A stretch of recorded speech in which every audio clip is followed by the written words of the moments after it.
गुरुवार व्रत पूजा कथा में कई ऐसी बातें बताई गई हैं जिन्हें मनुष्य को ध्यानपूर्वक अपनाना चाहिए। कहते हैं जो व्यक्ति श्रद्धा भाव से गुरुवार को भगवान विष्णु की पूजा करता है और गुरुवार व्रत की कथा कहता और सुनता है, उसकी गरीबी और कष्ट को भगवान विष्णु दूर कर देते हैं। जीवन में सुख समृद्धि के लिए गुरुवार के दिन आप भी इस गुरुवार व्रत कथा को सुनें या पढ़ें। बृहस्पतिवार के दिन सूर्योदय से पहले ही उठें और नित्य कर्म से निवृत्त होकर पीले रंग के वस्त्र पहनें। इसके बाद पूरे घर में गंगा जल छिड़कें। इसके बाद पूजा घर में श्री हरि विष्णु की मूर्ति या चित्र स्थापित करें। फिर पीले रंग के गंध पुष्प और अक्षत चढ़ाएं।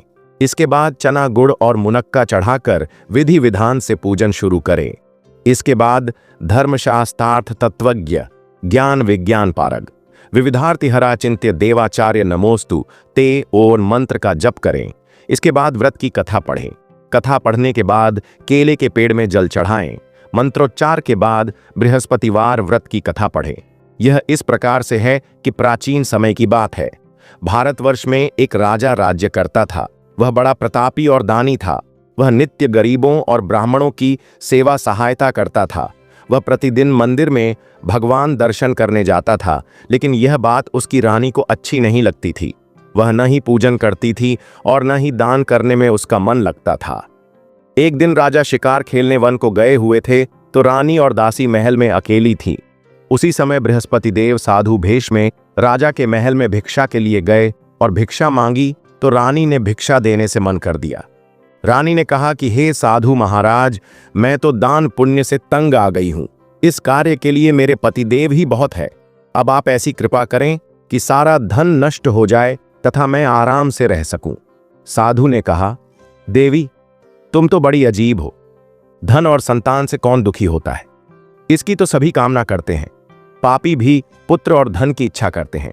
अगर तुम्हारे पास अधिक धन है तो भूखे मनुष्यों को भोजन कराओ, प्याऊ लगवाओ, ब्राह्मणों को दान दो, कुआं, तालाब, बावड़ी, बाग बगीचे आदि का निर्माण कराओ, मंदिर, पाठशाला, धर्मशाला बनवाकर दान दो, निर्धनों की कुंवारी कन्याओं का विवाह कराओ, साथ ही यज्ञ आदि कर्म करो, अपने धन को शुभ कार्यों में खर्च करो।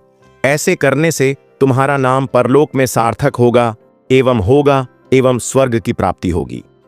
लेकिन रानी पर उपदेश का कोई प्रभाव न पड़ा। वह बोली, महाराज, मुझे ऐसे धन की आवश्यकता नहीं जिसको मैं अन्य लोगों को दान दूं, जिसको रखने और संभालने में ही मेरा सारा समय नष्ट हो जाए। अब आप ऐसी कृपा करें कि सारा धन नष्ट हो जाए तथा मैं आराम से रह सकूं। साधु ने उत्तर दिया, यदि तुम्हारी ऐसी इच्छा है तो जैसा मैं तुम्हें बताता हूं तुम वैसा ही करना। बृहस्पतिवार को घर को गोबर से लीपना, अपने केशों को पीली मिट्टी से धोना।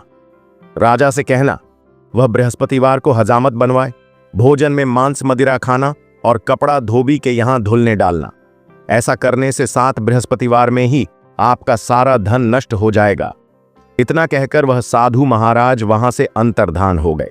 इसके बाद रानी ने वही किया जो साधु ने बताया था।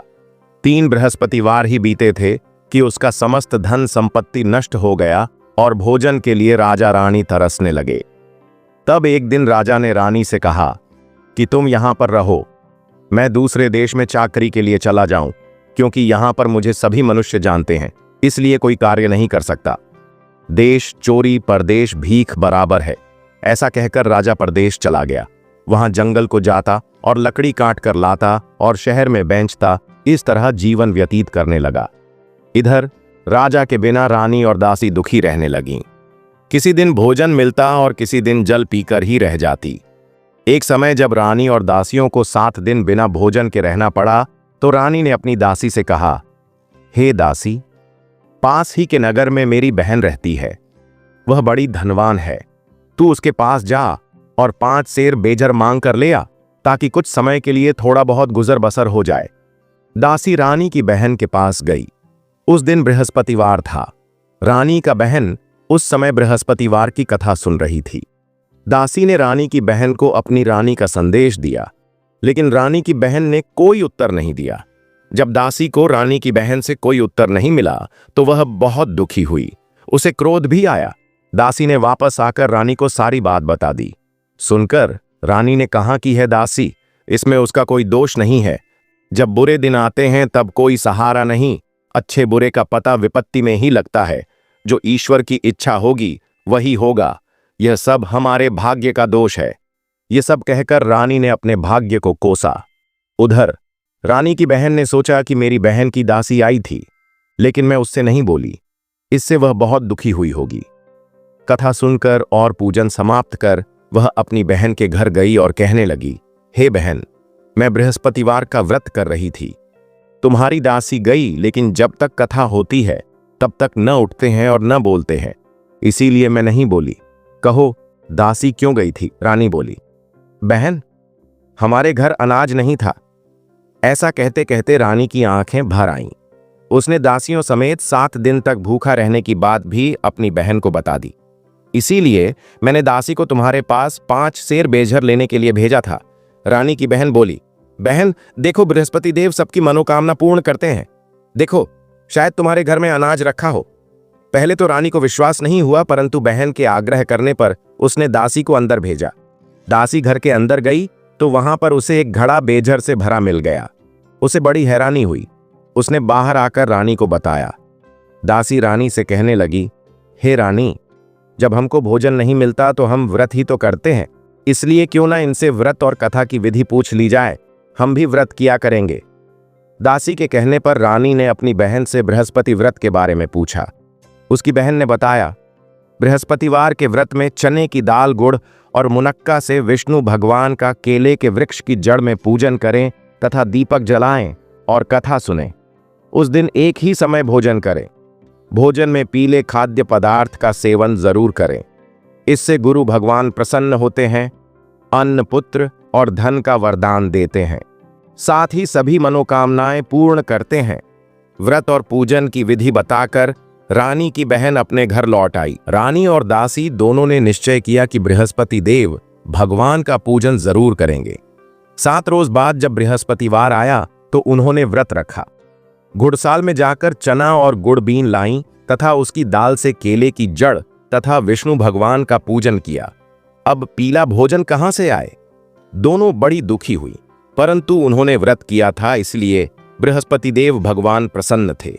एक साधारण व्यक्ति के रूप में वे 2 थालों में पीला भोजन लेकर आए और दासी को देकर बोले, हे दासी, यह भोजन तुम्हारे और तुम्हारी रानी के लिए है, इसे तुम दोनों ग्रहण करना। दासी भोजन पाकर बहुत प्रसन्न हुई। उसने रानी से कहा, चलो रानी जी, भोजन कर लो। परंतु रानी को भोजन आने के बारे में कुछ भी नहीं पता था, इसलिए उसने कहा कि जा, तू ही भोजन कर, क्योंकि तू व्यर्थ में हमारी हंसी उड़ाती है। तब दासी ने कहा, एक व्यक्ति भोजन दे गया है। तब रानी ने कहा, वह व्यक्ति तेरे लिए ही भोजन दे गया है, तू ही भोजन कर। तब दासी ने कहा, वह व्यक्ति हम दोनों के लिए 2 थालों में सुंदर पीला भोजन दे गया है, इसलिए मैं और आप दोनों ही साथ साथ भोजन करेंगे। यह सुनकर रानी बहुत प्रसन्न हुई और दोनों ने गुरु भगवान को नमस्कार कर भोजन किया। उसके बाद से वे प्रत्येक बृहस्पतिवार को गुरु भगवान का व्रत और पूजन करने लगी। बृहस्पति भगवान की कृपा से उनके पास धन हो गया, लेकिन रानी फिर पहले की तरह आलस्य करने लगी। तब दासी बोली, देखो रानी, तुम पहले भी इस प्रकार आलस्य करती थी, तुम्हें धन के रखने में कष्ट होता था, इस कारण सभी धन नष्ट हो गया। अब गुरु भगवान की कृपा से धन मिला है तो फिर तुम्हें आलस्य होता है। बड़ी मुसीबतों के बाद हमने यह धन पाया है, इसलिए हमें दान पुण्य करना चाहिए। अब तुम भूखे मनुष्यों को भोजन कराओ, प्याऊ लगवाओ, ब्राह्मणों को दान दो, कुआं, तालाब, बावड़ी और बाग बगीचे आदि का निर्माण कराओ, मंदिर, पाठशाला और धर्मशाला बनवा कर दान दो, निर्धनों की कुंवारी कन्याओं का विवाह कराओ, साथ ही यज्ञ आदि कर्म करो, अपने धन को शुभ कार्यों में खर्च करो, जिससे तुम्हारे कुल का यश बढ़े और स्वर्ग प्राप्त हो और पितर प्रसन्न हो। दासी की बात मानकर रानी शुभ कर्म करने लगी। उसका यश फैलने लगा। एक दिन रानी और दासी आपस में विचार करने लगीं कि न जाने राजा किस दशा में होंगे, उनकी कोई खोज खबर भी नहीं है। उन्होंने श्रद्धा पूर्वक बृहस्पति भगवान से प्रार्थना की कि राजा जहां कहीं भी हो, शीघ्र वापस आ जाएं। उसी रात्रि को बृहस्पति देव ने राजा को स्वप्न में कहा कि हे राजा, उठ, तेरी रानी तुझको याद करती है, अपने देश को लौट जा। राजा प्रातः काल उठा और जंगल से लकड़ी काटने के लिए जंगल की ओर चल पड़ा। जंगल से गुजरते हुए विचार करने लगा कि रानी की गलती से उसे कितने दुख भोगने पड़े। राजपाट छोड़कर जंगल में आकर रहना पड़ा।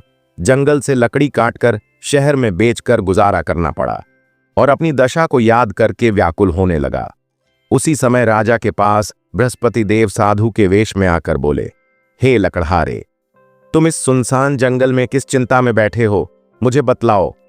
यह सुन राजा के नेत्रों में जल भर आया। साधु की वंदना कर राजा ने अपनी संपूर्ण कहानी सुना दी। महात्मा दयालु होते हैं। वे राजा से बोले, हे राजा, तुम्हारी पत्नी ने बृहस्पति देव के प्रति अपराध किया था, जिसके कारण तुम्हारी यह दशा हुई। अब तुम चिंता मत करो, भगवान तुम्हें पहले से अधिक धन देंगे। देखो, तुम्हारी पत्नी ने बृहस्पतिवार का व्रत शुरू कर दिया है। अब तुम भी बृहस्पतिवार के व्रत में चने की दाल, गुड़ और मुनक्का से विष्णु भगवान का केले के वृक्ष की जड़ में पूजन करो तथा दीपक जलाकर कथा सुनो। उस दिन एक ही समय भोजन करना, लेकिन भोजन में पीले खाद्य पदार्थ का सेवन जरूर करना। भगवान तुम्हारी सब कामनाओं को पूर्ण करेंगे। साधु की बात सुनकर राजा बोला, हे प्रभु, लकड़ी बेचकर तो इतना पैसा भई नहीं बचता जिससे भोजन के उपरांत कुछ बचा सकूं। मैंने रात्रि में अपनी रानी को व्याकुल देखा है। मेरे पास कोई साधन नहीं जिससे उसका समाचार जान सकूं। फिर मैं कौन सी कहानी कहूं, यह भी मुझको मालूम नहीं है। साधु ने कहा, हे राजा, मन में बृहस्पति भगवान के पूजन व्रत का निश्चय करो। वे स्वयं तुम्हारे लिए कोई राह बना देंगे। बृहस्पतिवार के दिन तुम रोजाना की तरह लकड़ियां लेकर शहर में जाना। तुम्हें रोज से 2 गुना धन मिलेगा, जिससे तुम भली भांति भोजन कर लोगे तथा बृहस्पति देव की पूजा का सामान भी आ जाएगा। राजा ने ऐसा ही किया और उसको मनोवांछित फल की प्राप्ति हो गई। इस प्रकार जो भी यह कथा पढ़ता या सुनता है, उसके सभी मनोरथ पूरे होते हैं।